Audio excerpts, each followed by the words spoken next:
Hello and welcome to the Contrarians, where we're right and you're wrong. I'm Alex. I'm Julio, and thank you for listening. If you like what you hear, head over to Apple Podcasts to subscribe and leave us a 5-star review. Help promote the algorithm and spread the word. You can also find us on SoundCloud to subscribe and review. And don't forget to visit our main website, wearethecontrarians.com. Follow us on Twitter at Contrarian Prime, and to like us on Facebook, visit facebook.com/Contrarian Prime. And if you have the willpower to keep up with our pretentious ramblings, you can follow us individually at Contrarian Alex for myself and at Ovnio for Julio. That's OVNIO. Now, time for the podcast.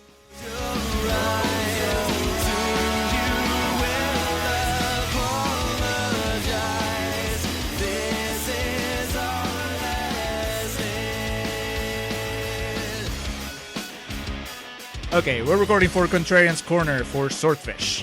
The summer of Travolta rages on. Hello, my name is Alex, and welcome back to the Contrarians, where we're right and you're wrong. Joined as always by my co-host and friend, Julio. Julio, how are you doing today? I'm this pumped. Tonight, I am pumped. We are in the home stretch of the summer of Travolta. Not the home stretch of the summer of Texas. Good God, no. But it's good to be refreshed by yet another John Travolta vehicle. And the action on the screen here was just as hot as the Texas sun is.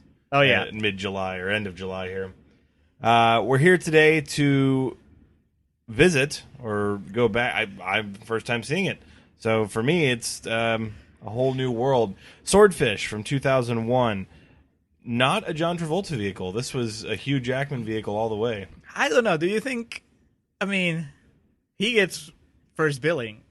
Yeah, but that's because, who the hell was Hugh Jackman in 2001?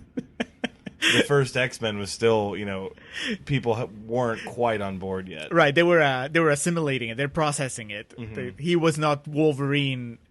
People forget how cartoony that first X-Men movie was. Yeah, they were like, it's that guy that's trying to be Wolverine. So, Swordfish is in the Travolta era of Basic. And then have we done anything? Battlefield Earth. So Jesus. He That's had not auspicious. A hot couple years there. But also, much like Basic and Battlefield Earth, not one that set the world on fire with the critics. Now, before we get into the reviews and the rating on Rotten Tomatoes, this is Contrarians Corner here on the Contrarians, where we basically take the Rotten Tomatoes score and argue for a case against that. In this case, the Rotten Tomatoes score was 26% for Swordfish. So rotten through and through. Yes, a big old green splotch. So what were the critics saying about this, Julio? The critics said, Peter Rayner, starting with New York magazine Vulture, said, another in a long line of middling movies for Travolta. Peter Travers, from the Rolling Stone magazine, said, the sleazy script by Skip Woods slimes the actors. Now, I mentioned it to you, Alex, just as the credits were rolling. I said, hey, it's our pal Skip Woods. We've done at least 2 movies by him. Which were? On the rotten side, we did A Good Day to Die Hard. We did. Yeah. With Chaz. Well, I think one of the quotes when we did that episode was something about, like, do with this movie what the screenwriter's first name tells you to do, which is skip it. And then he also did Your Beloved A-Team. He did. And he also wrote the instrumental score that they played during the intermission in theaters throughout the country. He directed the orchestra, in fact. He's a man of many talents, Skip Woods. He can make a bad movie, he can make a good movie. And he can make a hell of a score. Ron Wells from Film Threat says, some explosions, a lot of techno, 2 X-Men, and a sweat hog. Who's the sweat hog? Travolta? Don Cheadle? Vinnie Jones? The guy from Fight Club? Sam Shepard?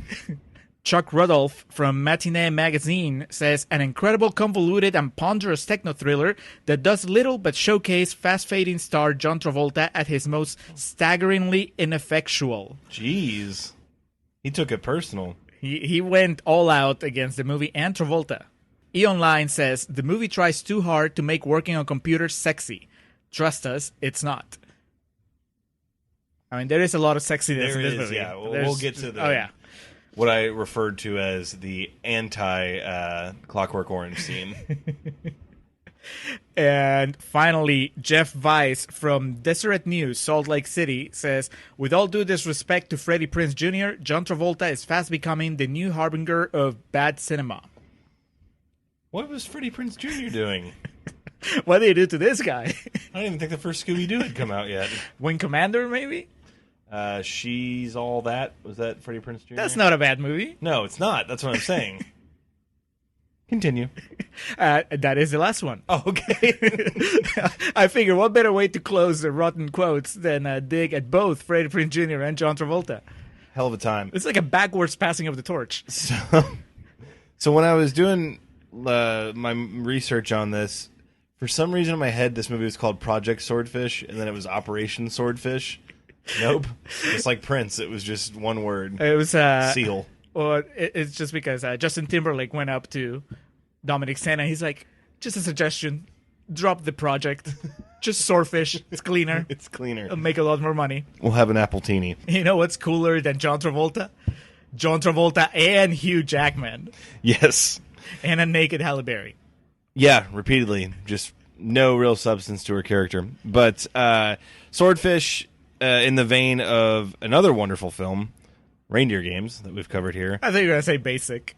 Just keeping it in-house. With does basic really start with is the beginning the end? Basic is just the end is the beginning is the end. Is the beginning. But much like Reindeer Games, this movie kicks off with the end. Basically, we see where we're going to get. And this is an intense hostage situation with a bank being held up, and then a woman is blown up as she's being taken away by 2 police officers. She has a big bomb strapped to her that's full of metal balls. Oh, that's what that ball was. Yeah. Okay, I missed that part. I thought it was somebody's glass eye, and then I realized it was just like a marble. Hugh Jackman, and he was looking back at it, saying, "What have I become?" Yeah, but actually, before this lady even explodes, we get a magnificent monologue, the likes of which can only be delivered by actors such as John Travolta. Mm-hmm. It's just, I guess, sort of a Tarantino-esque riff on movie making, how movies are bullshit and a real bad guy would always get away with it if he was ruthless, followed by Travolta being ruthless. And for the interim getting away with it. Yeah, so I mean, I get it. I pick up on what Dominic Sena is dropping there. Yeah. A little bit of meta commentary on how Hollywood is just afraid of really upping the ante when it comes to its bad guys. So yeah, some pretty violent shit right out the get-go. Those metal balls strapped inside those explosives basically just rip people apart, blow up cars. We get a Matrix-esque scene, the 360. Yep, yeah, we see everybody. This is how you do it. Not, the last movie we did, Blowout. We had also a really long take, no cuts. Mm-hmm. That was that fake horror movie where you see a lot of people having sex and then getting killed. It's a good scream. Yeah, so that's the boring way of doing it. And I understand that movie was so many years ago. This one, it's only a few years ago. Yeah. By now, I mean, Dominic Sena had promised with that monologue that he was going to up the ante, and he does. It's just carnage. And that's how you start a movie now. That's how you blow shit up. He had already upped the ante with Gone in 60 Seconds, and this just kind of took it to a whole new level. Let you know this ain't your daddy's Travolta film. 4 days earlier, we go back to, there is a hacker nabbed in the airport. A bit of a rookie mistake. He left his fake passport in his computer bag, and the TSA is able to nab him pretty quickly. And then he tries to escape, but not too hard. I mean, I think that it's a fairly accurate depiction of hackers. I buy this more than I buy Keanu Reeves in The Matrix, where in The Matrix, he's not just a hacker, but he's just overall a cool guy, right? Yeah. Here, this hacker, obviously, the moment that they took him out of his basement and his computer, I'm surprised that he even had like the forethought to pack a passport to begin with. Yeah. So, of course, the cops grab him, and his move is, I'm just going to walk out the door and hope they don't notice. And shockingly, it doesn't go well. Oh, no. He ends up on the floor with 4 guns pointed at him. We eventually learn that he, at the time, was working for John Travolta's character. Right. Whose name we will get to momentarily. Hugh Jackman is our main character, Stanley Jobson. who resides in Texas because, of course, he does. Hugh is decked out in some wonderful early 2000s jeans with, his finest logo tees and his frosted tips and his one earring. Yeah, and his excellent physique. I mean, he's fucking Hugh Jackman, of course. Like we talked about, he was rookie Hugh Jackman here. He was still a light heavyweight. He hadn't moved up to the heavyweight division as of yet. This Hugh Jackman, fit as he is, the Hugh Jackman from Logan would have kicked his ass. Oh yeah, no, he would have had him for lunch. He is a former hacker that is on parole for hacking an FBI database, and the big kicker is he cannot use computers. So he stays on some rustic... It's off the grid. Right outside a ravine or a fjord somewhere. And, yeah, he's off the grid, and I think, much like Logan, he's doing construction work. Typecast from the very beginning. We learn very quickly he has an estranged daughter, and his ex-wife is now a porn star who her husband is a porn producer. We learn all this because we're introduced to our female lead. Safe to call her the female lead? I mean, if anybody's going to fit the bill... compliment a female character in this movie. Ginger, played by Halle Berry. She comes, in essence, to recruit Stanley. She says, my boss, knows who you are, what you do. We need you for an operation. She gives him like $100,000, right? On the spot. just as a starter, just so he can take a meeting. This is the first of many shots that linger on Halle Berry's body as she hikes up her skirt to swing a golf club. Yes, but there is a very telling twist halfway through the movie that I think justifies all of this. But at this point, what I was thinking is fair's fair. Mm-hmm. Because we open with a shirtless Jackman in this sequence playing golf. Yeah. So I'm fine. I'm okay with eye candy as long as you're serving both genders, right? If you're into men, you have Jackman beefcake. If you're into women, you and have Travolta with whatever that hair, that's Professor Snape hair that he's got going on. Travolta, we should dedicate about 10 minutes to the way that Travolta looks here. And his fucking soul patch that looks like a Lego that was stuck in, and they just remove it in between takes. But to your point, there is eye candy for whatever you're into. Yeah, I mean, male, female, Travolta. Yeah. Male, female, Scientologist. Either way, you're well served. Oh my God, I don't identify as a gender. By now X-Men had come out.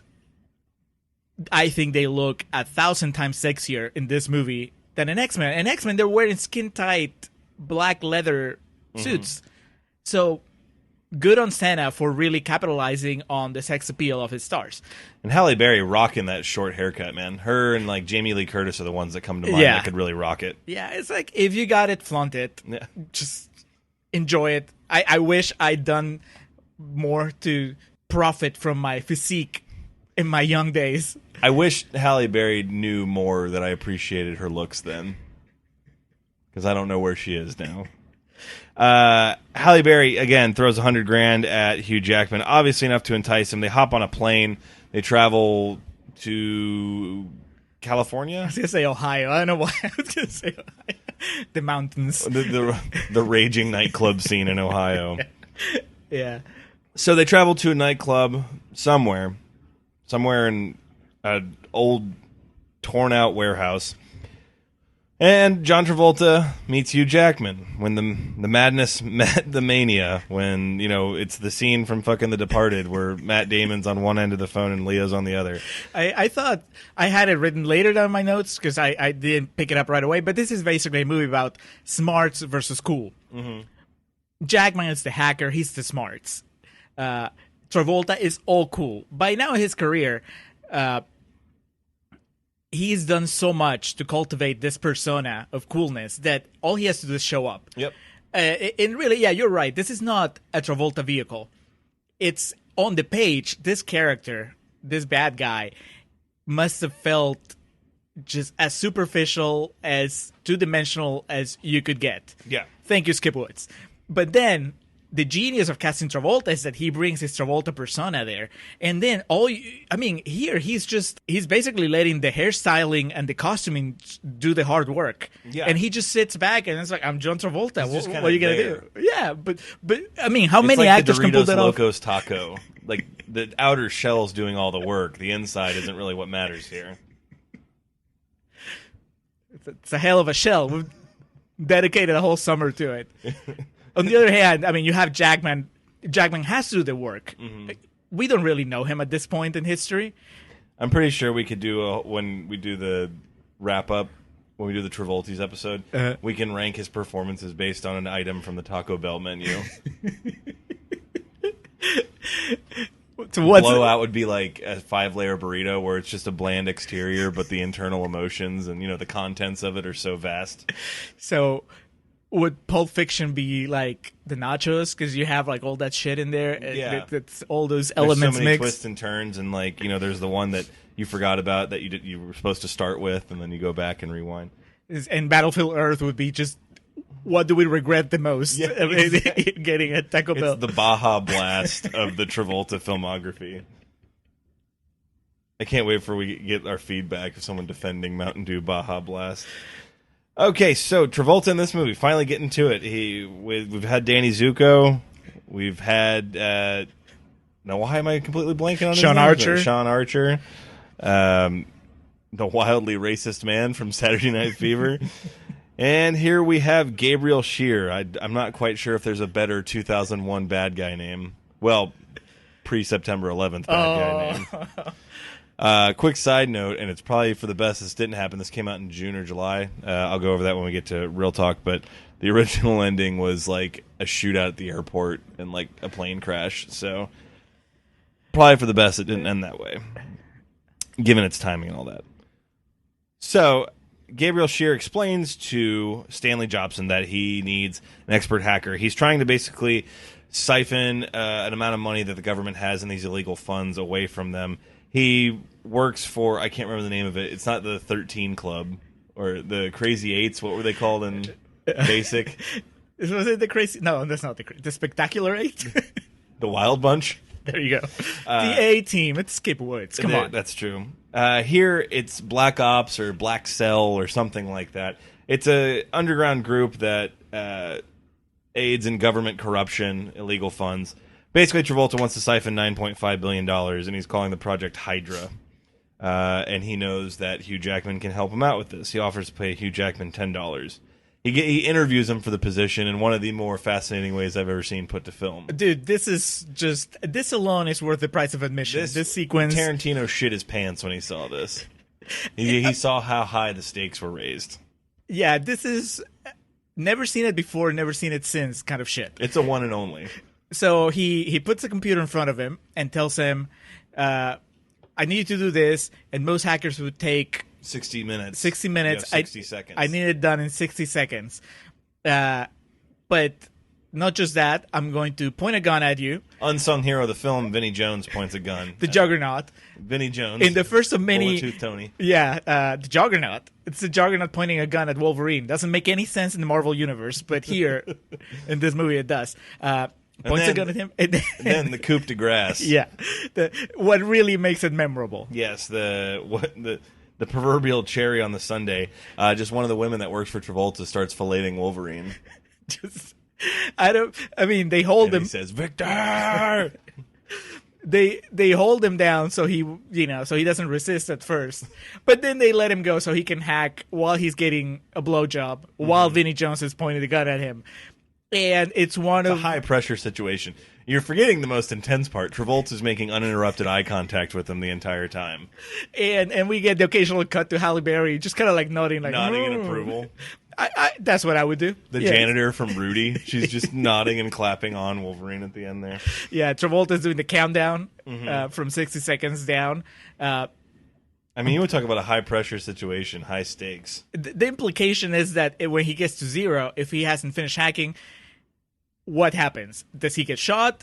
Does the blowjob end? Prematurely? Does he get interruptus and man, when Travolta, you want to have a good-looking hog if Travolta's looking at you. So it's the type of thing of I mean, he wants to do this job. He wants to live, but I think more of his man pride is on the line here. Right. Travolta kind of eyes him and gives him the pouted bottom lip and shakes his head. Yeah, it's the first of many instances of Hugh Jackman doing great acting work with very little in the way of props. You know what I mean? He certainly went to the Michael Keaton school of face of like literal emojis making his face.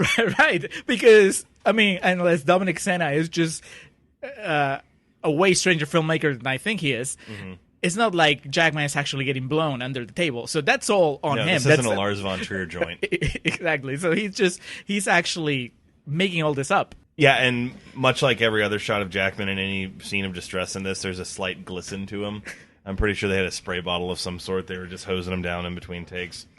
But all of this leads to, of course, Hugh Jackman is successful in his hacking, and I guess this is the start of a beautiful relationship. We never find out what exactly happened down there, though. My notes say, Stan takes gunpoint blowy test and is offered $10 million. So many conflicting emotions if I was Jackman. Introducing next, the role stolen from Terrence Howard once again. Don Cheadle is the lead FBI agent on the case, the one who's tracking all this. The FBI, being they, become aware of this startlingly quick. Well, they have the original hacker, right? The guy that got caught at the airport. Correct. He works for Gabriel. And then they drop the ball. Cheadle falls for the oldest trick in the book. Hey, I heard you called me. And we couldn't figure out the guy's name, and it's really not worth it to look it up, but the boss from Fight Club. Yes, who apparently is just typecast as an asshole. Yes, and he just, why does he even work there? He hates it, clearly. But long story short, Vinnie Jones breaks into the precinct, shoots the hacker in the head, shoots his lawyer dead as well. Because they said they would give all the details on Gabriel. Right. Cheadle finally breaks him, and then he gets a phone call, steps out of the room, leaves him unguarded. Vinnie Jones kills him. Yeah. That level of... Vinnie Jones, in essence, he could have ding-dong ditched and had the same effect. Don Cheadle's like, man, who's knocking at my door? Then Cheadle's like, Stu? Who's Stu? Stupid idiot. Hell no, my refrigerator ain't running. Don Cheadle, the lead FBI agent, the case they're following Gabriel and everything that's going on, and Cheadle sees Hugh Jackman's following him around. Oh, yeah, they get, those drone pictures. Yes. That took pictures of the movie. Are really just MS Paint renderings of screenshots of the film from 20 minutes prior. I love me some ingenuity. Yeah. They don't even match what they're... I digress. He's familiar with Stanley Jobson. He was the one who apprehended him for his previous hacking misfortunes and wrongdoings. So he sees this. It's kind of one of those Jesus Christ, that's Jason Bourne type moments of he sees not only Jobson and Gabriel working together, but he sees Hugh Jackman and John Travolta on his screen at the same time. FBI or not, even if you don't know who the characters are, just seeing those two hunks on the screen, that's enough to make you pay attention and just go let's go investigate in here. So he's dipping in. He's going to figure out what the hell's going on. Again, Gabriel has named this project Hydra. It's in an attempt to siphon $9.5 billion in illegal government funds.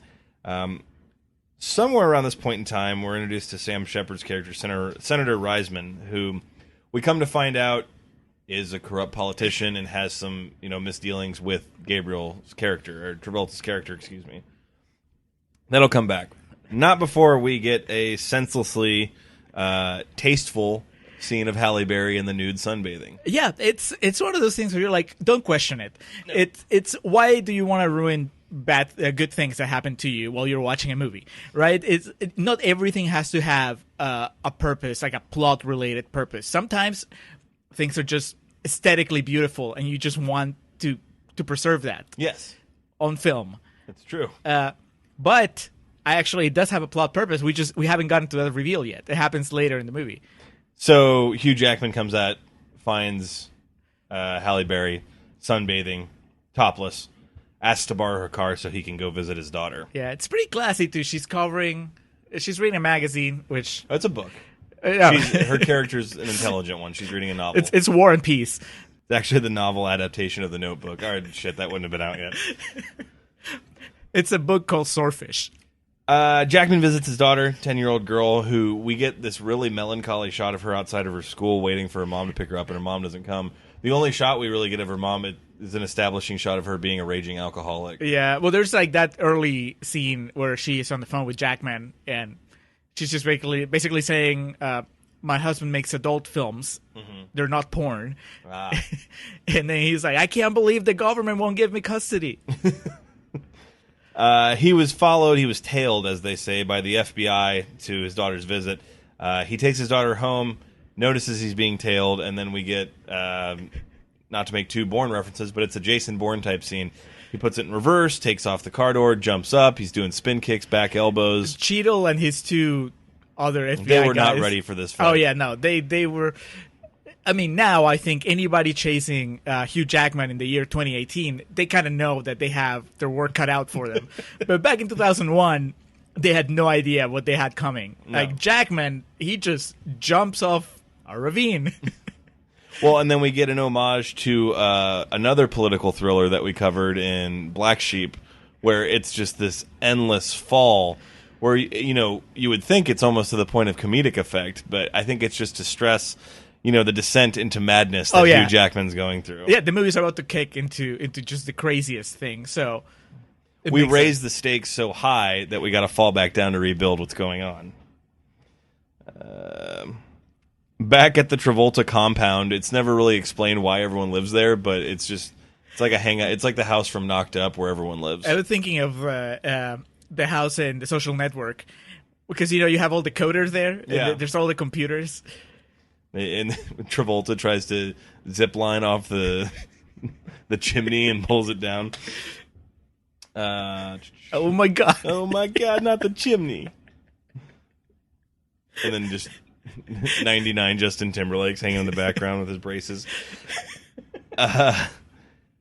We go from him just walking away from the FBI to him walking in on Halle Berry changing. So the previous shot, we saw her almost completely nude. Here, she's at least in her negligee. Yeah, it doesn't matter. But that's the whole point here, because the big reveal is that... She's got a wire on. She's got a wire, and so she's actually a government agent. The DEA. She is DEA, and then now it all clicks. Mm-hmm. I really appreciated that you don't really get to see government agents use their sexuality as part of their job, but I'm sure it happens. Mm-hmm. It's not all... shootouts and just psychological mind games. I think that sometimes being undercover means that you have to show some skin. Yeah, I think we really could have benefited from more of a sexualized version of Tommy Lee Jones in No Country for Old Men.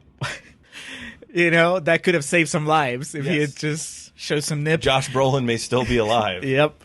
But yeah, so now you get it. She is obviously a smart woman who knows what her assets are, and she's like, if I need to get some leverage, get some advantage on a man, I'll show my boobs. Mm-hmm. That's what the movie does to the audience, and that's what her character does to Jackman and Travolta, because she smooches with him a couple times. Obviously, has him wrapped around her finger. Yeah, she knows what she's got and how to use it. But she does admit to Stan that she is in the DEA. And that it's basically an undercover operation that she's working with. Stan, Hugh Jackman, notoriously great guy that he is, he decides to keep the secret for her. Sam Shepard, the aforementioned Senator Reisman, who oversees Travolta's operation as he profits from it, gets wind from the FBI of the investigation that's going on with them. Or not from the FBI, but from his advisor or his second in command. I think the chain goes, Cheadle didn't arrest Jackman, but followed him to the compound, and then he took pictures of Travolta and everybody else hanging out. Yeah. And then those pictures went up into the cloud, and the senator's aide downloaded them from the cloud and showed them to the senator. Yes. And then the senator closed the loop by emailing him. They were uploaded on Napster. Yes. And then Travolta downloaded them. Yeah. And yeah, that's so. Then so Sam Shepard basically calls and scorns John Travolta. Right. How dare you allow yourself to be photographed? And he tells him to stop. He's like, you need to back off. This shit ain't worth it. But as we know about Gabriel Scheer, he's not one to say die. We know that about Scheer. We know that about Travolta. He's not going to give up halfway through the movie. Much like Scheer, Travolta, they're the same person in the sense that this is all driven by an overwhelming sense of patriotism. Well, yeah, I mean, that is really like the underlying message of the movie. Underneath all the explosions and the boobs and the hot Hugh Jackmans, there is very pointed criticism at the way the American government does a lot of things, starting from the fact that they'll take Jackman's daughter away from him and just let a porn king raise her in a really. It's not like, oh, this is Burt Reynolds in Boogie Nights. This is not the wholesome family man that happens to make porn. This is a guy that apparently shoots porn in his house. So not the best parenting skills there, but also. When Cheadle is talking to Jackman about how he busted him, Jackman is like, well, he attacked the government. He hacked into the government database to prove that the government was spying on American citizens. Yeah. So Jackman's not really a criminal. I mean, yes, in the sense of looking at the law, he is, but he's also a hero. And then Travolta's ultimate goal here is to use that money that he wants to steal from the government to fight international terrorists on their grounds, like really the way that the U.S. way back then was too pussy to do. Not anymore, thankfully. So, yeah, Swordfish, way ahead of their time. We get whatever the exact opposite of the scene in Clockwork Orange where Malcolm McDowell's eyes are held open and he's watching all this torture porn. Whatever the opposite of that is, it's this. It's this montage of Hugh Jackman looking at the screens while he's hacking. He's smoking cigarettes, drinking, having the time of his life, blaring the techno music. But the way the light glistens off his eyes, there's a nice shimmer to his forehead. He's talking to himself. He's spinning on the chair. I think this is like an extended version of that GIF that everyone uses of Antonio Banderas, where he just puts his hand to his mouth. This is just too long to fit into one GIF. It would be like a 60-second GIF. Yeah, there should be a new category for awards. Maybe not the Oscars because it's 3 hours is too long, but maybe for the Golden Globes or something, which should be just best montage acting. And Jackman would just nail it in the year 2001. Yes. Yeah. Or I guess it would have been 2002 was the award season. Yeah. So because he's just. You have to keep in mind, there's no way. One, he's not a hacker. Two, he's not even. Those computers are probably not even plugged in. No. This is all in his head. He's imagining all this, and when you watch the movie, it looks like he knows what he's Tom Cruise doing. in Cocktail behind the bar. Yeah. He doesn't know what the fuck he's doing, but he looks good at it. Hey, that's acting. Talk about a hard left. He goes down to get some more wine, and he just stumbles across Travolta's corpse. It's unexpected, to say the least. It's a double whammy because he sees Travolta's.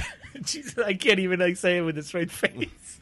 It's like the Tracy Morgan sex doll from 30 Rock. The way it's just like laying there, looking up with its arms. Yeah, is it like a see-through freezer? Like I don't know. But yeah, so he sees the body and then he runs spooked, and then he runs into Travolta alive and well. And Travolta says, "You look like you've seen a ghost.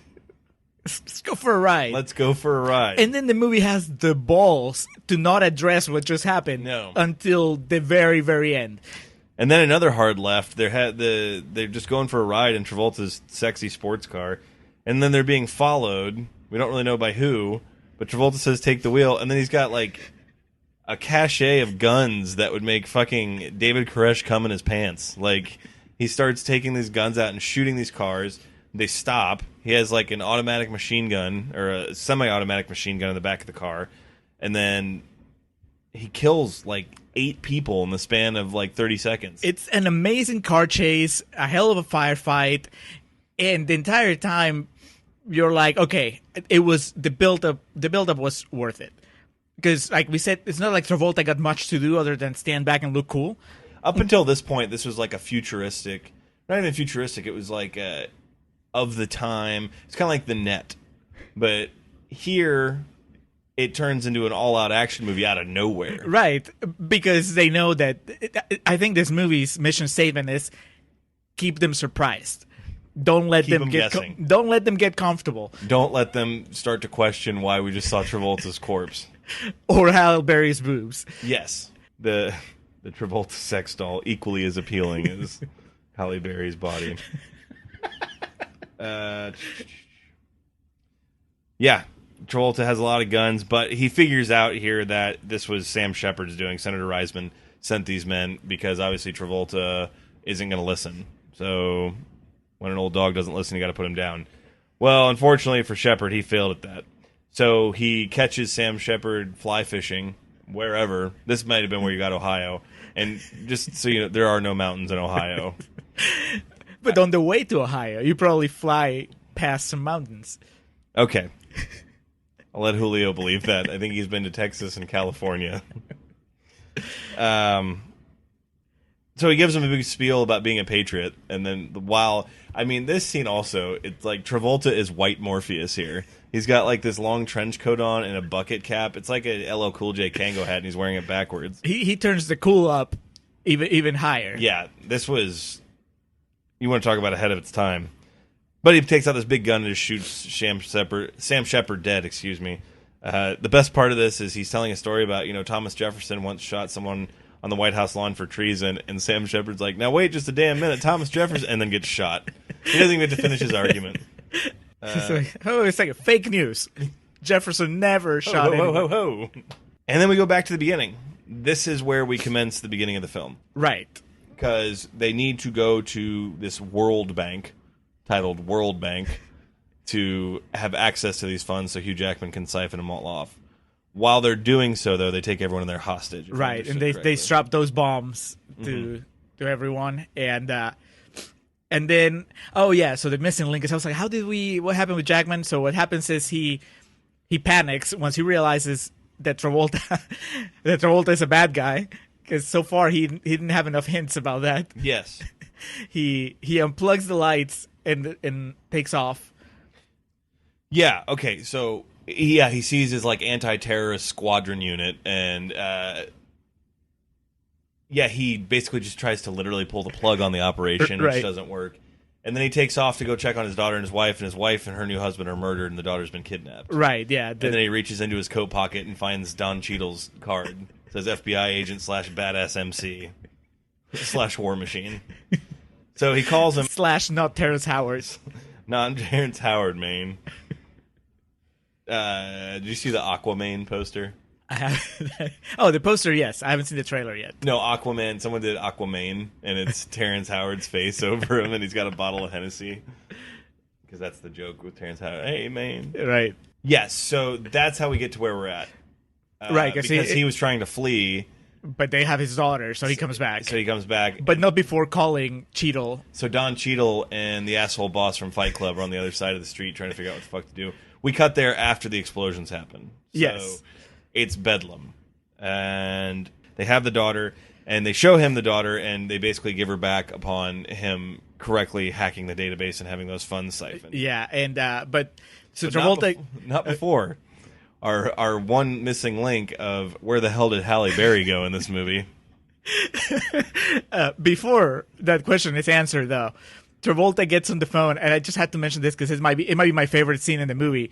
He just gets on the phone, calls Don Cheadle, and just tells him, this is your fault. Yeah. I did not want to blow anybody up, but because you had to interfere, now there's all those people dead, and I will do it again. Yeah. He's just basically... He's not fucking around. Clint Eastwood at the end of Unforgiven. He got on Twitter and he just went all caps. Jesus. Do not mess with me. Do not mess with Travolta. And then, as if to prove the point to Jackman, he lowers Halle Berry. Oh, no, he doesn't lower. That's what you said was going to happen. Yeah, lower in like a shark cage or something. No, she comes in. They have her hostage. Then Vinnie Jones ties, questionably, basically hangs her.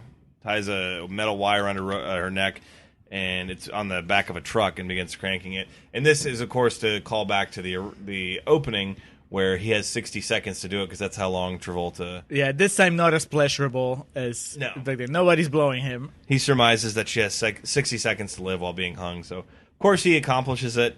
The transaction's accepted. once they let her down, Travolta just shoots her in the chest, point blank range, and says she was DEA, Stan. And then we have that Hugh Jackman, like when Professor X got it in Logan. He's just looking around like, what do I do now? It wasn't me. He looked her. He pushed her hair aside. It wasn't me. It wasn't me. So he enters it correctly. They give him back his daughter. They attempt to flee, and then the hacking is reversed immediately. Yeah, he said something like he tried to time it for 6 hours from them, but it went off right at that moment. Yeah, he did some hacker trick where now instead of having access to the money, now Travolta will never have access to the money unless Hugh Jackman breaks the code or something. But the good news is his daughter got away. Yeah, they managed. Vinnie Jones, completely incompetent, can't stop a 6-year-old from running away. I don't even think he has a single fucking word in this movie. So Hugh Jackman becomes a part of the hostages that they have for this. Travolta's requesting they have a plane ready for him at the airport. He's going to flee the country. So they pile all these hostages in this big van, or it's a bus rather. They have them all strapped with these vests to go off. They begin driving. The FBI is following them to the airport. Another hard right. They have this whole rig set up to where this plane's going to pick up the bus and take them airborne. It's pretty amazing. Some GTA 5 shit going on. I was thinking Fast and the Furious, but I guess either one works. It's just because this is better than either of those. Mm-hmm. It's not just that it comes out of nowhere. It's also that it makes perfect sense once it happens. You know, Travolta he's planned this. Yeah. He's been 10 steps ahead of everybody. And, of course, when it looks like the car chase is coming to an end, he just turns it into an airborne chase. Mm-hmm. And it's amazing. Yeah. This airborne chase goes throughout the city. They're knocking into buildings. The bus at one point turns vertically, so everyone's holding on. Vinnie Jones dies a la Bane in Dark Knight Rises, just kind of inconsequentially. And they park the bus on the top of this building. And this is basically just the part where I think they disarm all the hostages. Yes, because Travolta's not really evil. He's just trying to force a conversation that needs to be had. It's just nobody's interested in listening. His thing is he believes in doing what needs to be done for the greater good. Right. He tells Jackman, if you could kill one person to save 1 million, would you do it? And Jackman is like, no, because I'm a vanilla, boring hero. I'm an X-Men. No, I wouldn't. And Travolta's like, well, I would. As proven by everything that's happened in this movie. So Travolta, it's time for him to leave with his remaining henchmen. They get in a helicopter. They take off, flying off into the sunset, literally and figuratively. Fortunately, Hugh Jackman's just able to locate a rocket launcher that's laying around, and he shoots down the helicopter. And because hackers can have more than one skill. Yes, he could be a great shot. And he is. Yeah. And all is well and good. We go to the coroner's office, and the body of Travolta is identified. It's pretty gnarly, a pretty gnarly visual. It looks like Kerry Russell at the beginning of Mission Impossible 3, but a bit more covered in soot. And as Jackman's getting ready to walk away, he remembers back to the Travolta sex doll and the speech that Travolta gave about fucking Houdini or whatever being his hero because of misdirection. Yeah. And then he also has a flashback to something Halle Berry said that doesn't make any sense though. No, I think he was just remembering Halle Berry. At this point, he realizes that Travolta got away. That, Gabriel Shear outsmarted everyone, and he's gotten away with it. This is what I would have called before the Summer of Travolta. This is what you would call the Usual Suspects moment, I guess. But now we have to call it the Basic moment. Because it really is. You get the quick flashes to everything that makes sense. That you get the shot of Giovanni Ribisi vomiting blood. It recontextualizes the entire movie. It's not that Hugh Jackman happened to find a rocket launcher. Mm-hmm. It's that Travolta left the rocket launcher there so that Jackman would shoot the helicopter and it would look like he was dead. He played everybody. He planned everything. Obviously, he didn't kill Halle Berry. No. As proven by the last scene of the movie. Yes, when we have Halle Berry and her Rihanna wig, or whatever you want to call it, long red hair. She goes and transfers. She knows where all the funds went, and she transfers them out of that using the password Swordfish. into some other type of fund, and we get the highlight of the film, which is Silver Fox Travolta. He's since removed the soul patch and the long Snape hair, and he now has he's aged gracefully, as you said. Yep. A lovely head of silver hair. Yeah, he aged gracefully post-twist. It's a welcome sight, because as fun as it was to see him running around looking all like early 2000s, it felt a little bit like a grown man playing at being younger, and it was kind of a relief to find out that was part of the plan. I'm going to look as ridiculous as possible so that when they're looking for me, they would never think that I would look like a normal dude that just went gray. And I got my white suit at the end. Yeah. And I think the last thing we hear is that a terrorist leader was killed that day, and they don't know how or where and that type of thing. But we know. Yeah. We know that Travolta, or Dark Protector, is out there with all that money. He's out there doing God's work. And we also get a closing shot of Hugh Jackman and his daughter, living happily ever after. So, in the end, everyone made out pretty good except for Vinnie Jones and Sam Shepard. I would imagine Don Cheadle didn't get any promotions out of this. That would be a pretty frustrating role for him to have. But that was Swordfish. That was Swordfish. Right? It's a movie. It's a movie from the early 2000s. And that's all I have. That's all I have to say about that. That's exactly how I feel right now. All right, let's move on to real talk. All right. Now, I have been told that the best crackers in the world can do this in 60 minutes. Unfortunately, I need someone who can do it in 60 seconds. You kidding? Afraid not. Go! Get up. Get up! 55. Get on with it. What the hell is this? Time's a wasting, big guy. Oh, Jesus. 45 seconds.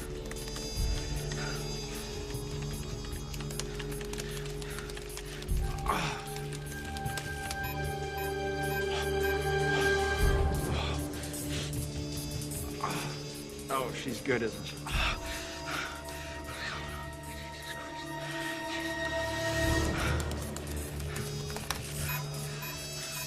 More time. Come on, Stan. 20, 19.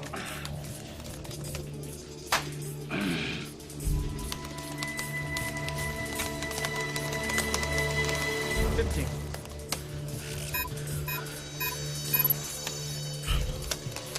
10, 9.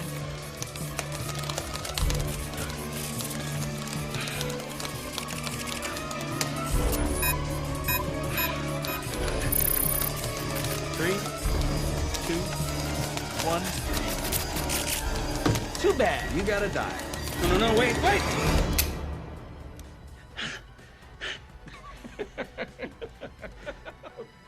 I was just fucking with you, Stan. And we are recording for Real Talk.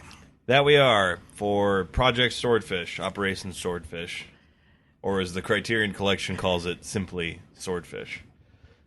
John Travolta's Swordfish. What a movie. Hey, it's somehow only an hour and 39 minutes long. I think it's a worthwhile experience for those of you interested in the early 2000s and its depiction of hacker culture. If you ever want to know what happens when someone watches The Matrix and thinks they can make something like that, this is kind of... clearly, like most action movies were at that point in time, but just way too hard of an attempt to be like The Matrix. Let's get the semantics out of the way first. So again, 26% on Rotten Tomatoes. It's a bit generous. Was released on June 8th, 2001. A budget of $102 million, which, with the players involved, makes a lot of sense. Box office return of about $145 million, around that area. Again, directed by Dominic Sena, known for such classics as Gone in 60 Seconds, Whiteout, and Season of the Witch. Whiteout is one of the worst movies I've ever seen in the movie theater. I was on a date for that. The lovely young lady I took on that was very attractive, and I was doing my best, but God, that was fucking terrible. Who's in it? Underworld. What's her name? Kate Beckinsale? Yeah. Okay. Oh, man. It's real bad. Again, written by Skip Woods, who wrote one of the best movies of the 2010s. And Hugh Jackman, John Travolta, Halle Berry. Of course, John Travolta, the man of the hour. The reason we're all here. The bit of trivia that I found in this that was the most interesting. I've read some excerpts from Travolta's interviews about this. And much like Battlefield Earth, he was like all in. He thought like this was going to be it. Oh, this is interesting. The film was withdrawn from cinemas shortly after the terrorist attack on New York City and Washington, D.C. on September 11th, 2001, due to a scene involving an exploding building. I guess that, but at that point in time, probably just would have been like in dollar theaters. Yeah. Sorry, they talk about the building towards the end when one of the hostages falls and yeah, they seemingly fly something into a building. The bus crashes into a building at some point. To be completely fair, there's no way that could have been foreseen. This blew my mind because when we watched that opening shot, I was like, I thought it was just like 2001 CGI. No, which I'm going to go back and rewatch that opening sequence again just for this. The film opens with one of the most spectacular explosions ever committed to screen. In the shooting screenplay, however, all it said was, the SWAT guys dragged the hostage away from the bank and kaboom. Skip Woods has a way with words. What you see in the film was shot over the period of 2 days with 203 still cameras and cost $90,000. No CGI was used. That's crazy. That's impressive.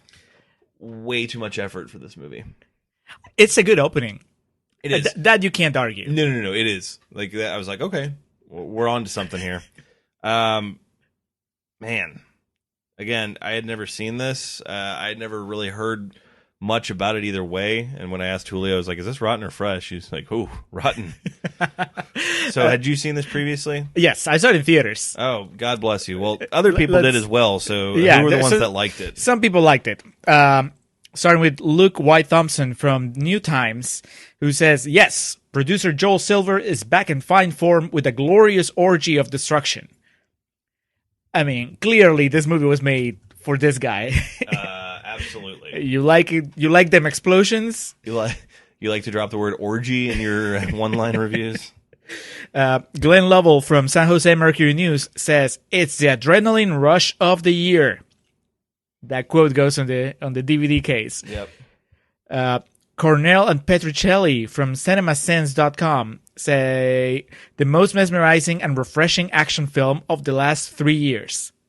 Can't be. I refuse to believe that. The Matrix came out in the previous 3 years.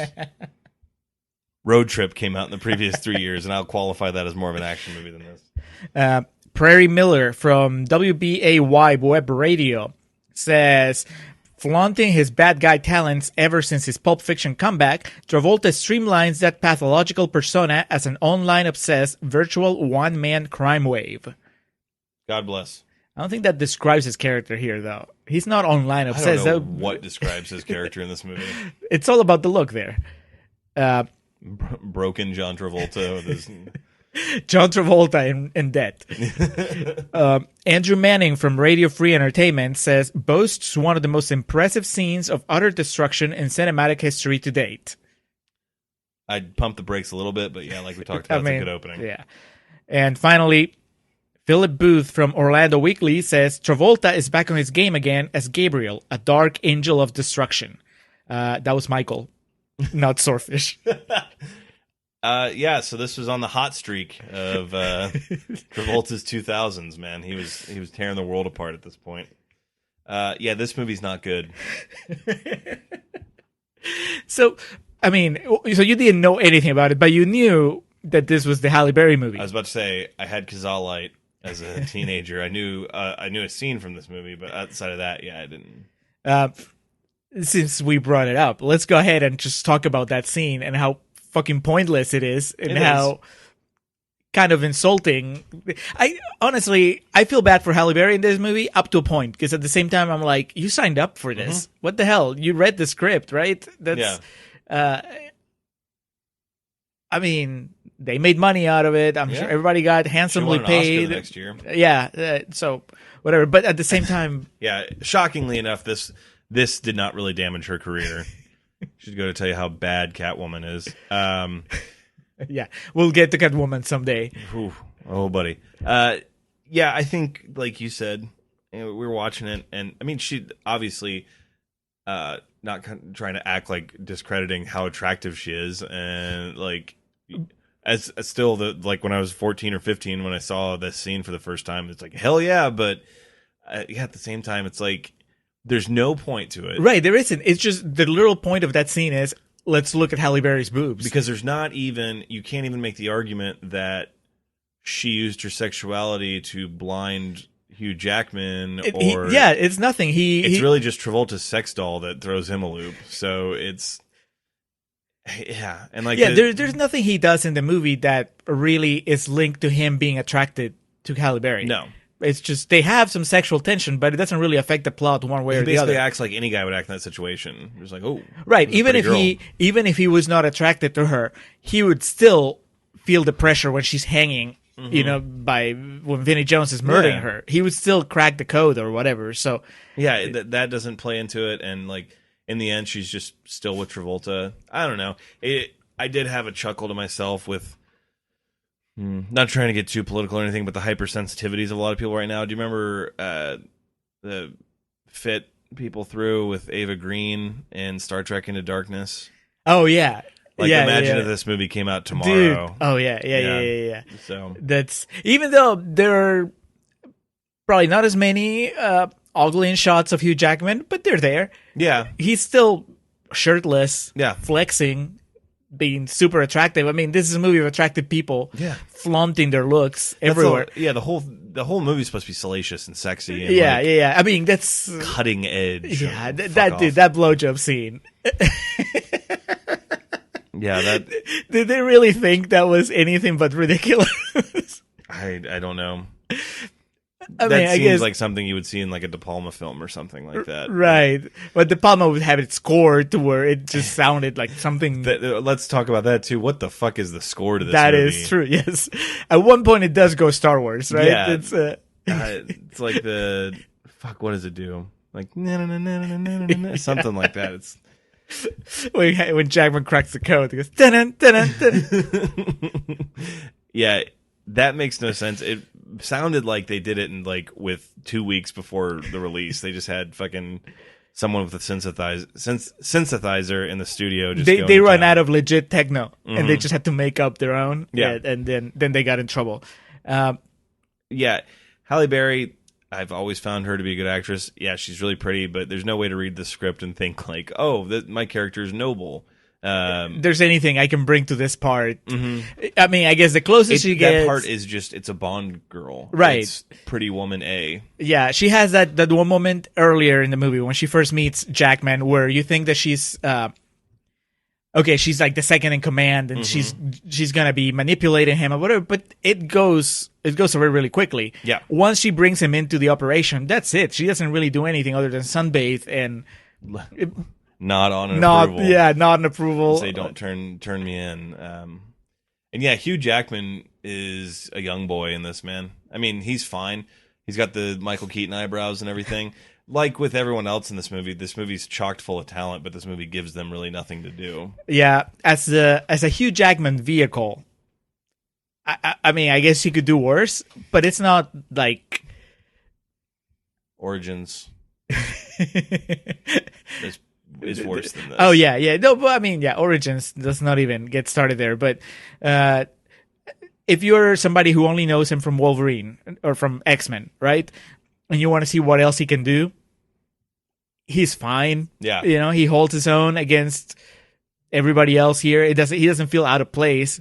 You never feel a like lot of that is because like Travolta could not give literally have cared less about this movie. Yeah. I mean, if Travolta had turned up the charisma, then maybe Jackman would have had to work a little harder for this. But I think finish your thought on Jackman, then we'll bring it to Travolta. Well, I was just gonna say that it never while you're watching it, it never feels that the reason the movie is not working is because Hugh Jackman can't carry it. Mm-hmm. You're just thinking, I wish he had more to do. I wish there was more to the movie than him being confused all the time and not knowing what the hell's going on unless he's behind a computer. Him and us both. Like, he'll just disappear in parts of the movie. Halle Berry disappears for Right. the entire second act without any explanation. I want the 5-hour cut of this movie. The Criterion release, Yes. Swordfish, with the recently discovered hour-long conversation with Noah Baumbach and Dominic Serra.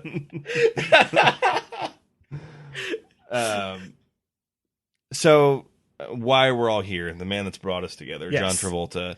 Yeah, I think I can probably say, I was thinking about this when we were watching this, because I know this is pretty bold. Out of all the things we've watched, I think this is the one where I could just say there was nothing. Like, Dead behind the eyes. yeah, he wasn't going for it in any aspect. He, look who's talking to. He wasn't clearly, like, pissed off or uncomfortable to be in the situation. He's just there. Like, that sex doll of him is him. It's just like this lifeless, just there, gas escaping to deliver his lines type shit. It really, there is more work put into the way he looks than anything else. Mm-hmm. There's no, like, backstory to why the way he is. Right. It's part performance, because yes, I agree. I don't think that he is bringing anything particularly interesting to the way he shows us this character, right? It doesn't look like he's having any fun. No. It doesn't look like he's feeling Which, man, that anything. wig, I would be having a blast. right. I mean, he hams it up in Face Off a lot more than he does here. Yeah. Like you said, pretty much any movie that we've watched. Well, Face Off's a monumentally better film than Yeah, this. and there's a reason for it. But here, I mean, he's a bad guy. He's a Bond villain. Even better than a Bond villain, because this guy has a philosophy, right? But it barely resonates in the way that he behaves. They're so much more. I'm so much more interested in that than Hugh Jackman coding and shit. Right. Like, that's the Joker in The Dark Knight. We were talking about The Dark Knight recently because of the 10th anniversary, but like a villain that has motives and believes in his reasoning and believes that he's in the right. That's 99% of the time going to be really fascinating. And they only touch upon this, like, they sprinkle seconds at a time of him, like, talking about his convictions and what he's doing. And Well, but it's like it's almost there just to move the plot along. So you only hear about that it's when there it's to make the shit that doesn't make sense kind of make sense. right. Anytime that he needs Jackman to stick around any longer, he'll unveil a little bit more of his philosophy, and it's like, that's cool. But can we make the movie about that then, instead of Hugh Jackman coding and Halle Berry showing her boobs? Yeah. We have Sam Shepard, and he has about 4 lines in the movie. Yeah, and Don Cheadle, wasted. I mean, Vinnie Jones. Vinnie Jones is awesome. Vinnie Jones is just background thug number 5. Yeah. And I think is he awesome, or is he really good in Guy Ritchie movies? He's just Vinnie Jones. He defies Yeah. adjectives. No, he's the man. I think, obviously, it's not all Travolta's fault as far as that character. I mean, clearly, it's him not bringing anything to the character, but then there's also nothing. There's nothing to any of the characters. Right, there's nothing, especially him, which is funny because it really feels like they thought it through when it came to the way he looks. Yeah. That's a great starting point. And they ran out of time. Oh, shit, we got to film this. Yeah, I think that's a good point. It's basically just, hey, it'd be cool if the bad guy is John Travolta and he looks like this. Yes. And then they kind of made the rest up as they went along. And they're like, holy shit, Travolta said yes. If you didn't have Travolta playing this Flew character, himself there. did you say Soul Patch? I am in. If it wasn't Air sealed.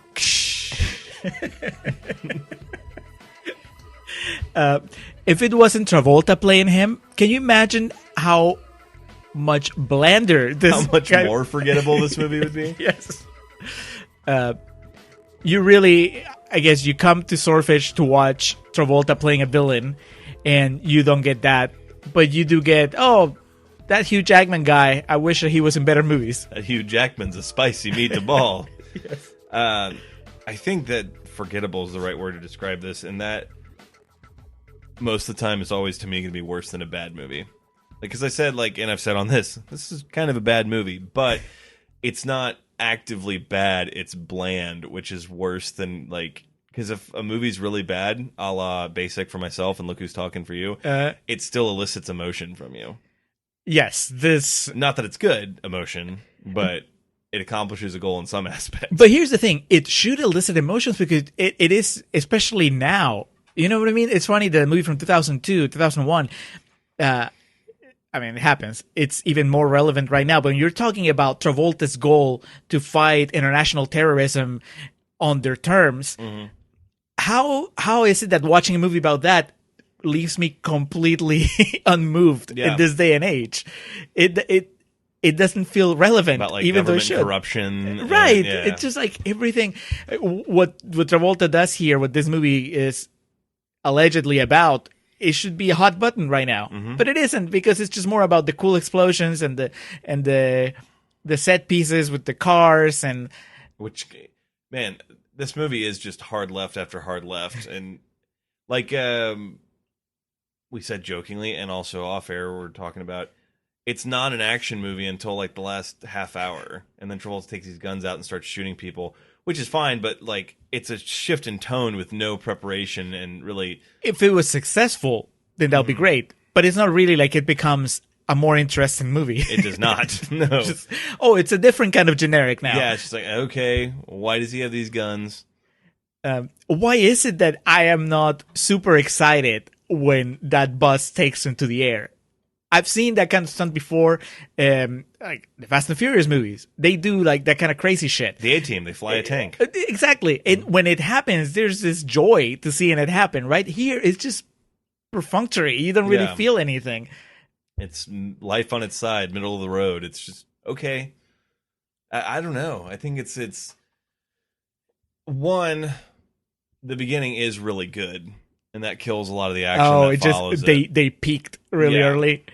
And that's the best Travolta moment too. That monologue that he has is that promises a villain that the movie doesn't deliver. Right? He's talking about movies. He seems very self-aware of the kind of movie he's in, and yet, I think the thing is too is it starts off with that, and you're like, "Holy shit! I wonder what the fuck happens that gets us to this moment." And it's just computers. Nothing really. Yeah, you're right. It's not like we slowly built up to this massive explosion. It's just the explosion happens. Yeah, and if we get there, and then even the stuff with every trope that a successful action movie you're holding on for, Ramona Flowers and Live Free or Die Hard type shit. When they had his daughter, it's okay, he's probably gonna get her back, and then you don't even she just runs out into a whole hail of gunfire, and they don't even follow up on it. But it's a prime example of what happens when you rely on the same old worn out cliches, but don't put any heart into them or any of the story that goes into that. Again, the A-Team, or what's a fucking awesome action movie we've done? Face Off. Face Off. There you go. It's riddled with cliches and inaccuracies and plot holes, right? But they figured out a way to put emotion into it. I don't know. I'm with you. It's the thing is you care because you have those character moments that define both Travolta and Cage, right? You care about the shootout, you care about all the action pieces because you care about them. Here, you don't care about anybody. There's no character pieces. You get a backstory on everybody, but there's no explanation why they're that way. Right. The closest you get is Hugh Jackman's interaction with his daughter, and it's there's nothing to their relationship. Never really explained why him and his wife split up, right? The ridiculousness of that situation. I think maybe that's it. The government siding with the porn star. The porn star, and it's okay, he's a hacker. I understand he loses custody because he was in prison, but did you really need to amp it up and make it to where his ex-wife and her husband are despicable. I mean, wouldn't it be maybe more interesting if the wife is actually a decent human being, but he's still obsessed with getting his daughter back? Moneyball. The Brad Pitt movie. Yeah. Yeah, there you go. Obviously, tonally different films, but like that's what I thought of when you said that. That scene where Jonah Hill has to like explain his algorithm while getting a blowjob. Same thing. And then he goes, "Woo!" Yeah, he Talk about a home run. Jonah Hill does not have the emoji the power the Keaton eyebrows of Hugh Jackman. I think out of all the things we mentioned, that's probably the biggest sin or saddest part of this movie is that Hugh Jackman is the only one that's like going 100%. Yeah. You know what? And I can't believe Don Cheadle's giving it a fair swing. Yeah, Don Cheadle gets introduced as this like loose cannon FBI agent, right? And then by the end, he's just like give him whatever they want. Yeah, a neutered agent. Yeah. I think that part of the problem, and I know it's come up before in other movies we've done that are similar, is that because they have to have that twist at the end, they just back themselves into that corner of keeping Travolta an enigma, right? If you're trying to keep him mysterious, then you can't really give him any character moments. Yeah. So for the benefit of the twist, we never really know how he feels about anything. Okay, so he's mad that the senator betrayed him, right? But I'm like, how does he feel about the fact that Halle Berry is flirting with Hugh Jackman, right? That should be a big deal. What is their relationship? Right. And it's like, oh, well, you can't tell. You're not supposed to know because there's a reveal that she's an agent, and then later there's a reveal that no, it was all fake. It was all part of their big plan. So for the twist, you sacrifice important character beats that would get you more involved in the story. Yeah. It's like, I don't care about the twist. I don't need the twist. You know, I think it's a lot more interesting if Jackman finds the Travolta sex doll and they have that conversation. It's like, why do you have a giant life-size puppet of yourself? Yeah. And Travolta's like, well, let me tell you. And then it's all out in the open. And now we can enjoy the movie. And then, yeah, bigger issue with the ending is like, why was Hugh Jackman just okay with Travolta getting away? He like, in essence, was going to kill his daughter. That's the thing, yeah, because he in one of the few character moments, he actually takes a stance, right? Travolta tells him, would you do this to save more people? And Jackman says no. But then, I guess the ending implies that he's okay if Travolta does it. Well, that should be explored more. That sounds like an interesting arc for his character to have, to spend the entire movie resisting Travolta's way of doing things. And then his big climatic moment, character moment, is that he finally becomes convinced that, well, no, maybe Travolta's way is the right way. Yeah. But the movie just gives him this really lukewarm ending where he's just like, well, I guess it's out of my hands. You got me, Danny. I mean, he was passionate enough to shoot a rocket launcher to his helicopter. Yeah, and like you said, it's an interesting thing. There's so many more interesting ways to take that whole, I can't do that, but we need people like that in the world. Right. Dude, that sentence alone, that just sounds like that would make a great movie. It's not there at all. It's just so, why not turn to Cheadle and just say, if he really feels passionate against Travolta, why not? It's easier than shooting a rocket launcher. Just turn around and it's like, he's still alive, and I'll tell you why. Yeah. And if he doesn't do that, then show me why. You know, and also that wasn't a fucking body with a skeleton and blood and organs in it. Right? Did he clone himself to Travolta? Is that what that was? Even so, why would it just be like laying haphazardly in the Bowery with all his old newspapers and beer cans? Like, it would need to be in like one of those like fucking the Dyson Terminator arm. You got to put the 2 keys in it to get it out. Yeah. Yeah, he just has it stored under. It's just like a fucking sack of potatoes with a Travolta head on it. It just probably fell through the air all willy nilly. Oh, dude, is he keeping it in the cellar? Because isn't Jackman looking for more wine, and that's when he sees it? Yeah. Okay, yeah. So maybe he's keeping it frozen or something. Yeah. I don't know.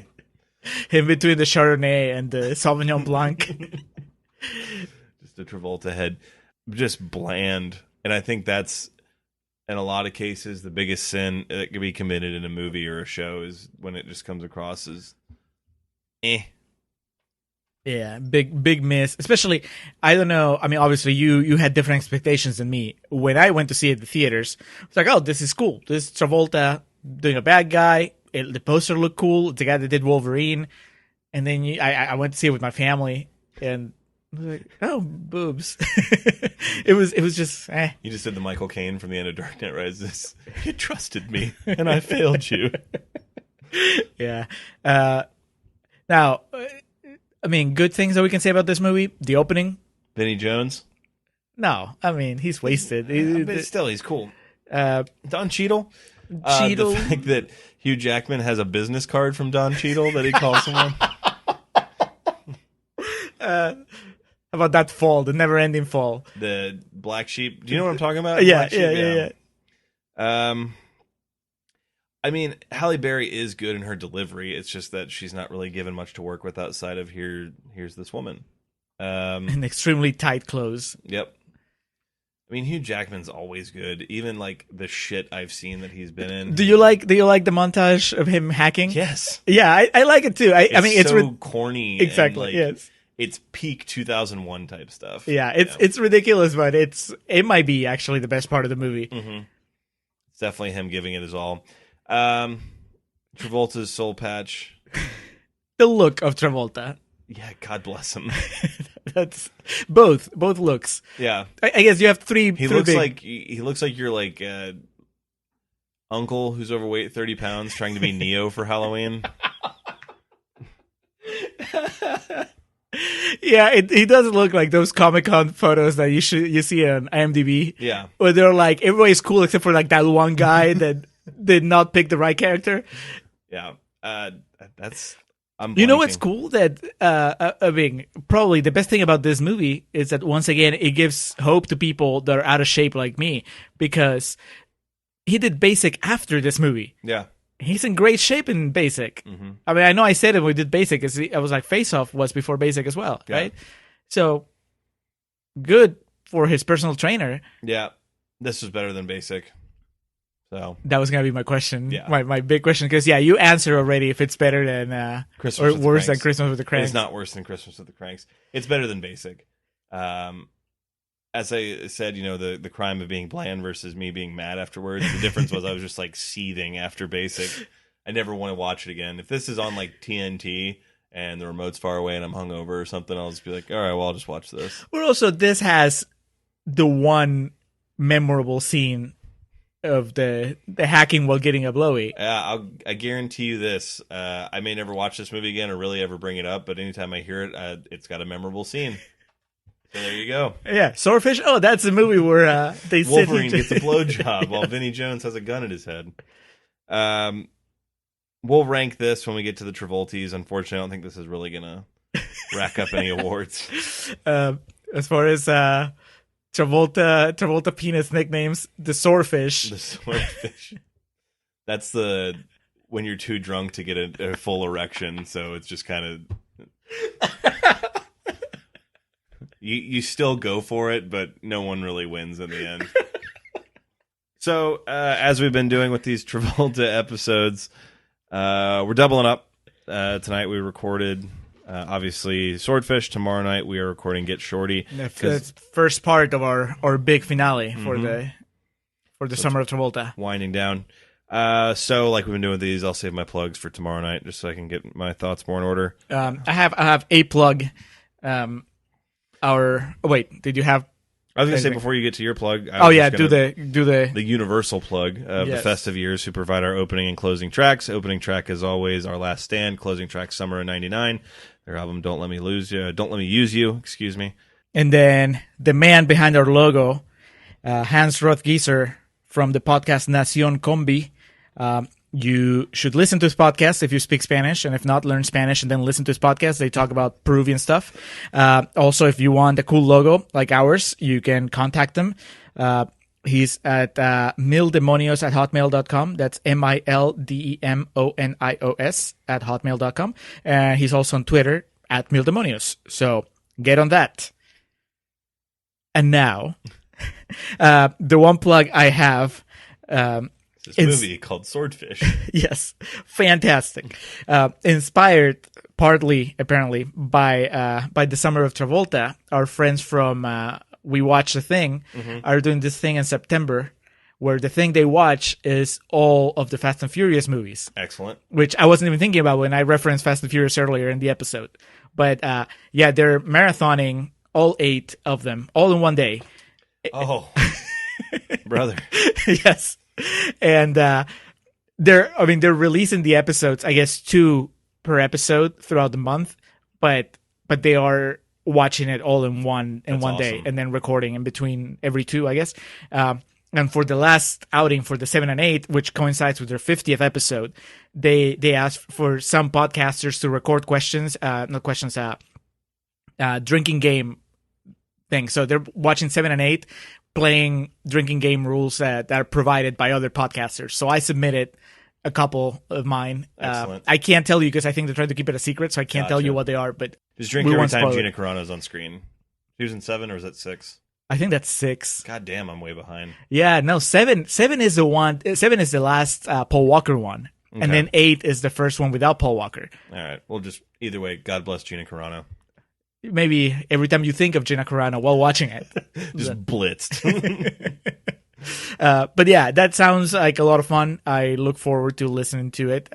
I've seen most of them. I haven't seen the first 2, and then 3 through 8 I watch in theaters, which is pretty impressive now that I think about it. Yeah. I saw the first one in theaters. I remember I went in 8th grade, had a date with, it was a double date with me and my friend Zach, and I don't remember the girls' names, but one of our moms drove us to it or something like that. And yeah, it was awesome. It was like school on Monday. Have you heard this movie, The Fast and the Furious? So then why is it that, because you're a big rock fan, although this is not the first time that I guess I'm mildly surprised at you not supporting The Rock's film career. I support Dwayne. Yeah, but you don't watch everything he's in. No. It's just like John Cena. John Cena's a great man. I'm not going to watch everything he's in. I still haven't seen Trainwreck. Blockers was all right. Oh, you watched it? Yeah. I was at my friend's house, and she had it on in the background. And it's one of those raunchy comedies that tries to have all this like serious heart in it, and it's kind of shoehorned in. But John Cena is really funny. Yeah, he is really funny in it.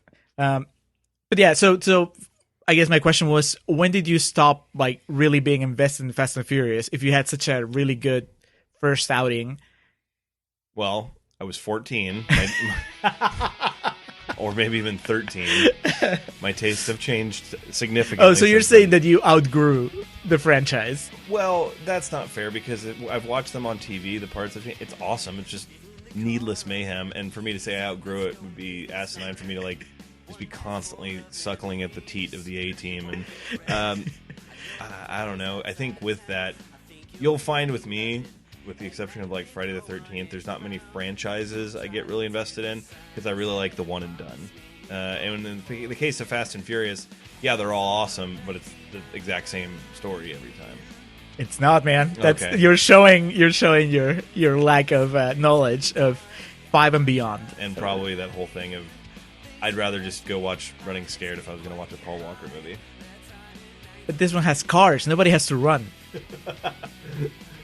Have you seen Running Scared? Oh yeah, I have. Oh, dude. Chaz Palminteri. Yeah. That weird subplot I was with about to say, you want to talk about a hard left? yeah. Those pedophiles. Yeah, that's a really weird turn in that movie. That's literally like, we need something for the wife to do while he's doing all the running scared around. It was like a Swordfish.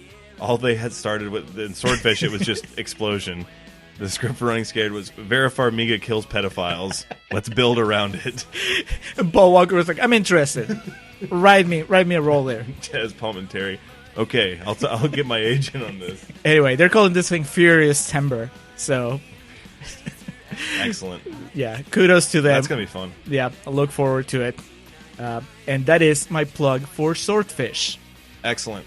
We'll have more to discuss tomorrow after Get Shorty. I'll have a plug proper to review. But in the meantime, that was Swordfish. The summer of Travolta rages on. We, unfortunately, here in Texas, we're not seeing the end of any hot days. But here on the Contrarians, we're getting close to the golden arches, the end of the tunnel here for the summer of Travolta. So for the now, that's going to do it for myself, Alex, and for Julio. We do thank you for joining us here on The Contrarians, where we're right and you're wrong, and we will catch you next time. The summer of 1999, back when you blew my mind and told me secrets in the dark. I'm just fine. Thanks for asking. I just can't quite get by. That time in 1999, the summer of 1999, that summer of 1999, that summer of 1999, that summer of 1999.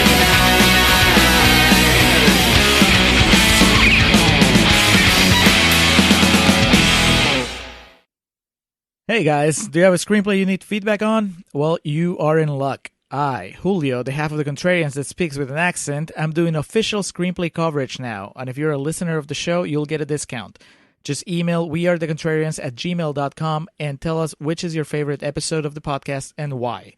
Turnaround is about 2 weeks, and you'll get detailed notes that are even more thorough than what we do in the show, although it'll also be less funny. For more information, email wearethecontrarians@gmail.com or visit our website, wearethecontrarians.com, and click on the Julio Reads Your Scripts link. Your voice is beautiful.